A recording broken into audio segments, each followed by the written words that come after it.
आज हम लोग इक्विलिब्रियम का एक छोटा सा डेमोंस्ट्रेशन देखने वाले हैं। किस तरीका से इक्विलिब्रियम को एक छोटा सा एक्सपेरिमेंट से हम लोग देखा जा सकता है। ये चीज दोनों अनइक्वल अमाउंट में है, आप देख सकते हैं इसका क्वांटिटी और इसका क्वांटिटी में काफी अंतर है।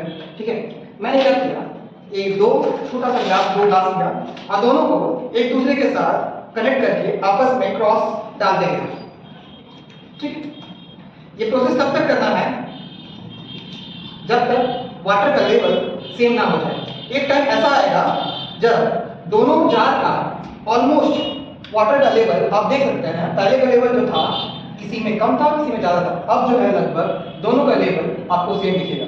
ठीक है ना, तो इसमें ये बोलना चाह रहे हैं कि कोई भी चीज आपस में एक टाइम के बाद इक्विलिब्रियम में आ जाता है। ठीक है, ओके, देखो आज हम लोग बच्चों देखने वाले हैं केमिकल इक्विलिब्रियम एक तरह का डायनामिक इक्विलिब्रियम है। तो एक छोटे से डेमोंस्ट्रेशन या एक्सपेरिमेंट आप बोल लो कि किस तरीका से हम केमिकल इक्विलिब्रियम को डायनामिक इक्विलिब्रियम बोलेंगे। मैं कहना ये चाह रहा हूँ कि आप देखोगे रेट ऑफ फ्लो तो हो रही है पर दोनों का वाटर लेवल एट इक्विलिब्रियम नहीं है, मतलब दोनों का लेवल ऑफ वाटर क्या है वो चेंज नहीं हो रहा है। चलो देखते हैं।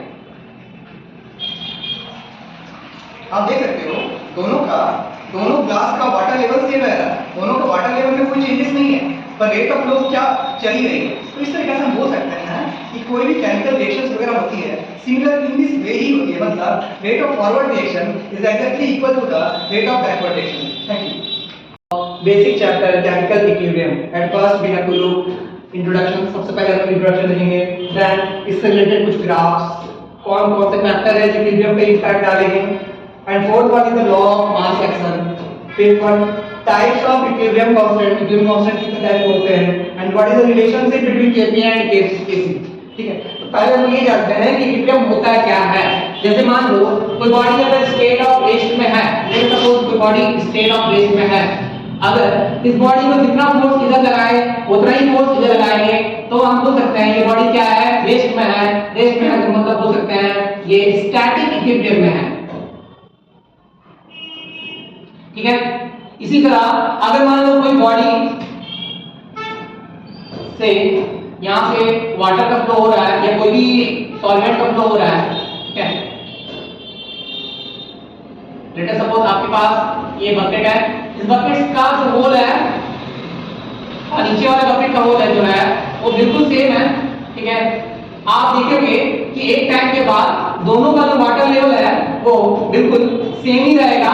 अगर इसका वाटर लेवल यहाँ से जो गिर रहा है, प्रोसेस तो चल रही है, हम लोग ये देख सकते हैं कि रेट ऑफ फ्लो तो हो रही है पर मेरा कहने का मतलब है कि रेट ऑफ रिएक्शन रुक नहीं रहा है, पर आपको दिखेगा वाटर का लेवल जो है ना एक इक्विलिब्रियम पोजीशन में है। ठीक है ना, इक्विलिब्रियम पोजीशन नहीं है, मतलब the rate of the forward reaction is exactly equal to the rate of backward reaction.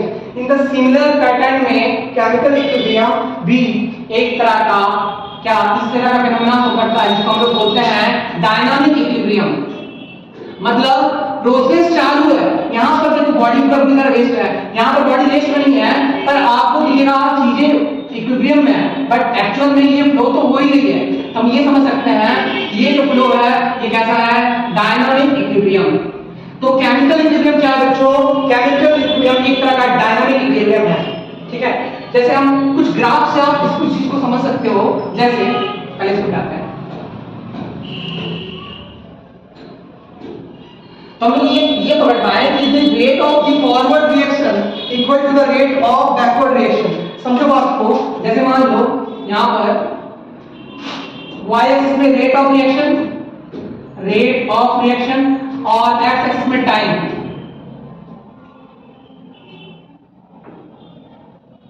ठीक है, तो rate of the forward reaction धीरे धीरे पहले रिएक्शन होना चालू करेगा। ठीक है, रेट ऑफ फॉरवर्ड रिएक्शन तो चलेगा, चालू करेगा और क्या कुछ ना कुछ प्रोडक्ट बनाएगा।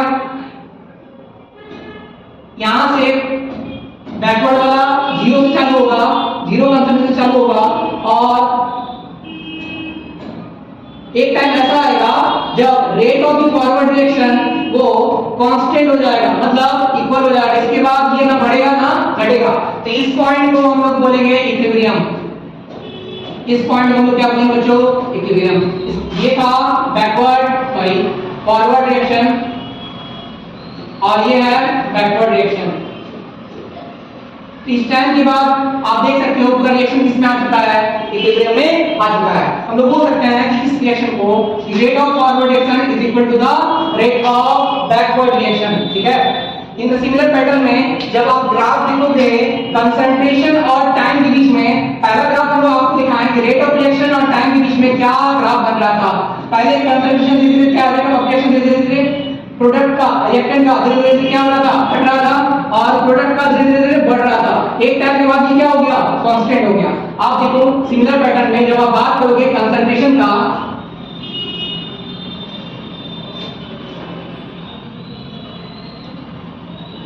ठीक है, जैसे मान लो एक एग्जांपल लेते हैं नाइट्रोजन और हाइड्रोजन, या क्या बना रहा है 2 अमोनिया। तो मान लो कुछ अमाउंट नाइट्रोजन कुछ हाइड्रोजन के साथ कंबाइन किया और अमोनिया बनाना चालू किया, बन रहा एक टाइम के बाद ऐसा हुआ कि ये अमोनिया का कंसंट्रेशन कांस्टेंट हो गया, मतलब अब बनना बंद हो गया। अब क्या हो रहा है, जितना नाइट्रोजन हाइड्रोजन कंबाइन करके अमोनिया बन रहा है, जो उतना ही अमोनिया टूटकर नाइट्रोजन और हाइड्रोजन बन रहा है।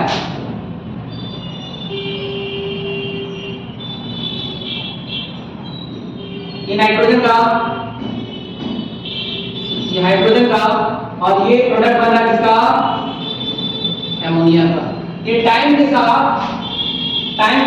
कंसंट्रेशन का ग्राफ आप देख सकते हो। इस टाइम के बाद सारे का कंसंट्रेशन ऑलमोस्ट क्या हो गया, कांस्टेंट हो गया। ये ग्राफ जो किसके रिश्ता, concentration versus time for this given reaction. अब हम लोग ये जानेंगे कौन कौन से फैक्टर है जो इक्विलिब्रियम में इंपैक्ट डालते हैं। पहला फैक्टर, क्या इनिशियल कंसंट्रेशन रेट पर कोई इंपैक्ट डालता है? नहीं, इनिशियल कंसंट्रेशन रेट पर कोई इंपैक्ट नहीं डालता, ठीक।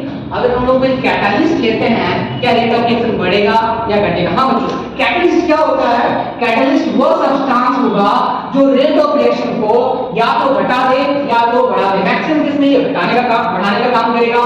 कि जब मान लो कोई रिएक्शन इक्विलिब्रियम पॉइंट पे देर से आ रहा है, एग्जांपल के तौर पे आप समझो इस ग्राफ से हम समझाना चाह रहे हैं, ये टाइम एक्सिस का और ये है रेट ऑफ रिएक्शन का, समझना।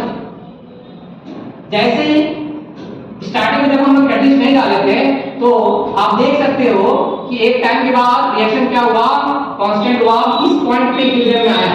पर जैसे ही कैटलिस्ट डाल दिए कि ये वाला जो इक्विलिब्रियम पॉइंट है वो घटकर यहां पर पहुंच गए बच्चों, आप देख सकते हो। उसके बाद यहां पर अब इक्विलिब्रियम पॉइंट पहले से आफ्टर एडिशन ऑफ कैटलिस्ट देख सकते हो क्या होगा, ठीक है। और कैटलिस्ट डालने से पहले आप देख सकते हो कि यहां पर बिफोर एडिंग कैटलिस्ट, ठीक है। तो इनिशियल कंसंट्रेशन पे क्या इफेक्ट पड़ेगा, कहीं इफेक्ट डालेगा, इनिशियल कंसंट्रेशन पे इफेक्ट नहीं डालेगा, इसका इक्विलिब्रियम पे, पर कैटलिस्ट इफेक्ट कहीं ना कहीं डालेगा, ठीक है। और क्या कंसंट्रेशन पे डिपेंड करेगा रेट ऑफ रिएक्शन? बिल्कुल डिपेंड करेगा। जैसे जैसे कंसंट्रेशन बढ़ेगा वैसे वैसे रेट ऑफ रिएक्शन बढ़ेगा। एक टाइम के बाद ऐसा आएगा जब rate of reaction, rate of forward reaction और रेट ऑफ बैकवर्ड रिएक्शन क्या हो जाएगा, सेम हो जाएगा। तो हम बोल सकते हैं ये एक तरह का डायनामिक इक्विलिब्रियम है। Chemical equilibrium is dynamic equilibrium, सही समझ रहे हो? अच्छा, अगला फैक्टर देखेंगे, अगला टॉपिक देखेंगे हम लोग, लॉ ऑफ मास एक्शन। मान लो कोई रिएक्शन है A + B और बन रहा है C + D। बच्चों देखो, सपोज करो हमको बताना है कि rate of the forward reaction वो क्या है, rate of the forward reaction 2A + B मान लेते हैं, ठीक है। Let the reaction is 2A + B forms 3C + D, right. तो rate of the forward reaction होगा ना, वो एक्टिव मास की कंसंट्रेशन, एक्टिव मास कौन कौन है, आइदर रिएक्टेंट साइड और प्रोडक्ट साइड। अगर हम लोग रिएक्टेंट साइड देखेंगे, रिएक्टेंट कौन कौन है, A और B। तो A का concentration raise to the power equal to the stoichiometric coefficient, raise to the power equal to the stoichiometric coefficient, मतलब क्या, जो उसका कोएफिशिएंट है वो कहां जा रहा है, पावर में, इनटू क्या, B का कंसंट्रेशन। ये rate of forward reaction, active mass नहीं बोलता है, रेट ऑफ फॉरवर्ड रिएक्शन हो या रेट ऑफ बैकवर्ड रिएक्शन हो, वो डायरेक्टली किस पर डिपेंड करेगा, active mass of the concentration. या बैकवर्ड का क्या है, C का कोएफिशिएंट क्या है, 3। अगर हम कांस्टेंट हटाएं इसके according, rate of forward reaction ये हो जाएगा AF, A का पावर 2 और बी का पावर क्या 1। रेट ऑफ बैकवर्ड डायरेक्शन में बात करें के बी, ठीक है, बैकवर्ड के लिए कांस्टेंट के बी, फॉरवर्ड के लिए के एफ, सी का पावर 3 और डी का पावर क्या 1। मेरे को बताया है कि इक्विलिब्रियम जो होता है at equilibrium rate of forward direction ये बराबर होता है rate of forward direction equal to the rate of backward direction. तो हम लोग इक्वेशन 1 और इक्वेशन 2 से बोल सकते हैं, क्या बोल सकते हैं बच्चों, at equilibrium rate of forward direction is equal to rate of backward direction, ठीक है। तो हम लोग इसको ऊपर दिखाते हैं इस चीज को, ठीक है। देन के एफ ए का पावर 2 बी का पावर 1 के बी सी का पावर 3 डी का power 1, then kf by kb is equals to c का पावर 3 d का पावर 1 by a का पावर 2 और b का power 1। This kf by kb ratio को हम लोग क्या बोलते हैं, इक्विलिब्रियम कांस्टेंट। क्या बोलेंगे बच्चों, इक्विलिब्रियम कांस्टेंट। मतलब प्रोडक्ट का कंसंट्रेशन बाय रिएक्टेंट का concentration raise to the power equal to their stoichiometric coefficient. मतलब क्या बोलना चाह रहे हैं, जो कोएफिशिएंट है वो कहां जाएगा, पावर में जाएगा, ठीक है। This is equilibrium constant. अब इक्विलिब्रियम कांस्टेंट भी दो टाइप का होता है, जब प्रेशर में लेते हैं कुछ और लेते हैं और जब कंसंट्रेशन में लेते हैं तो कुछ और लेते हैं। आओ तो बच्चों देख लेते हैं।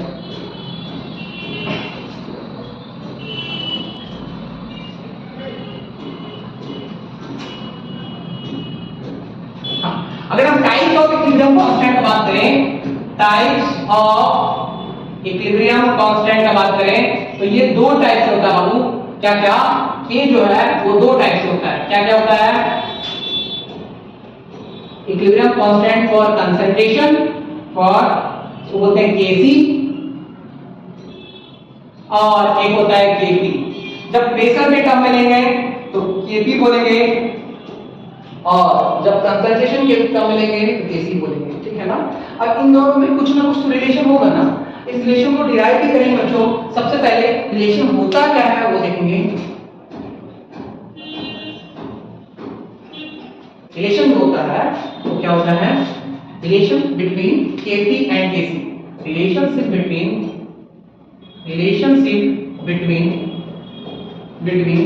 KP and KC. क्या होता है बच्चों, इसमें होता है Kp is equals to Kc RT का पावर डेल्टा m, RT का पावर डेल्टा m, ठीक है। ये प्रेशर के लिए इक्विलिब्रियम कांस्टेंट, ये कंसंट्रेशन के लिए इक्विलिब्रियम कांस्टेंट, R हो गया गैस कांस्टेंट, इसका वैल्यू कितना है 0.0821 एटमॉस्फेयर, लीटर, मोल और केल्विन, ठीक है। तो R का वैल्यू फिक्स है। टेंपरेचर T हो गया टेंपरेचर इन केल्विन, ठीक है। अच्छा डेल्टा एन क्या है, तो डेल्टा एन जो है ना, sum of number of moles of products minus sum of number of moles of reactants. Example के तौर पे सपोज करो कोई रिएक्शन है, let the reaction is 2A + B, ये बना रहा है C, okay. Then the delta n is sum of number of moles of products में कितने हैं 1, रिएक्टेंट में कितना है 2 + 1 that is 3, that is equals to -2, ठीक है। इसी तरह एक जेई का क्वेश्चन आया हुआ है, इसको हम देखते हैं हम लोग इसी बेसिस पे, बहुत पहले आया बच्चों, देखते हैं।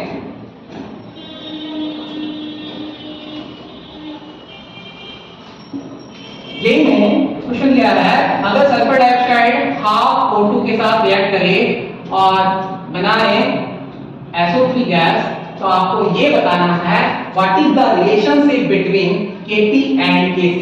तो बच्चों समझो इस बात को, Kp इक्वल्स टू क्या होता है Kc RT का पावर क्या डेल्टा n, समझो बात, Kc RT का power delta n, delta n कितना है बच्चों 1, प्रोडक्ट माइनस रिएक्टेंट, रिएक्टेंट कितना है बच्चों 1 + 1/2, 1 + 1/2 is divide, then Kc RT का power -1/2। This is the relation between Kp and Kc।